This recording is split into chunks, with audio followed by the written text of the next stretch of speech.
Happy Fiesta po sa mga taga Quiapo at pakita ko lang po sa inyo itong mga ganap po deployment dito sa may kartilya ng Katipunan. Panoorin niyo po yung mga upload natin dito sa Busilak's Diary para updated po kayo sa mga ganap, balita po sa araw-araw. Pakita ko lang din po sa inyo to.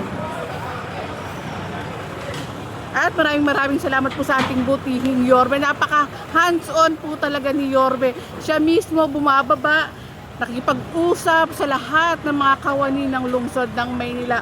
Yung mga kapulisan din po natin, ang ating mga magigiting masisipag na kapulisan, nandiyan na nga rin po para magbantay. Sabi nga ni Yorme, shout out din po sa ating mga hinahangaan at mahal na mahal nating Antigo ng Maynila, ang ating mga trained personnel na nakaantabay din po at mga marami pang iba, ang ating The Action Man, Director J. De La Fuente ng MDSW. Ayan, nakahanda na nga rin po. At may mga ipapamigay nga rin po kung nauuhaw kayo, pagkain, etc. Kaya again, last, pakita lang rin po muna sa inyo.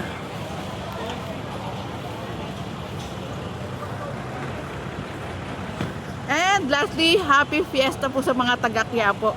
Message nyo lang ako, punta ako dyan. Joke! Happy fiesta! Enjoy yung fiesta po sa inyo. Mga kabungis, ito po sa Busilak's Diary, hatid ang mukha ng balita. And ito po yung sitwasyon ngayon dito po sa may kartilya ng Katipunan. At hinahanda na po, idinideploy na nga rin po yung mga kasama po natin para paghahanda nga rin po bukas sa translasyon.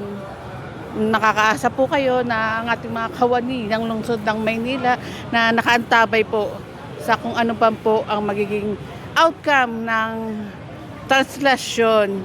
At sabi nga ng ating butihing Yorme, meron siya na-upload na nating video, mga paalala, mga do's and don'ts ngayong translasyon.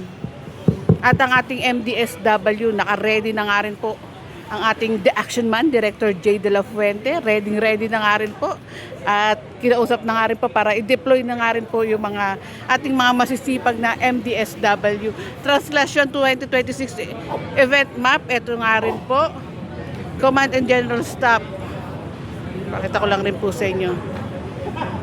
And happy fiesta sa mga taga Quiapo. Maraming salamat po.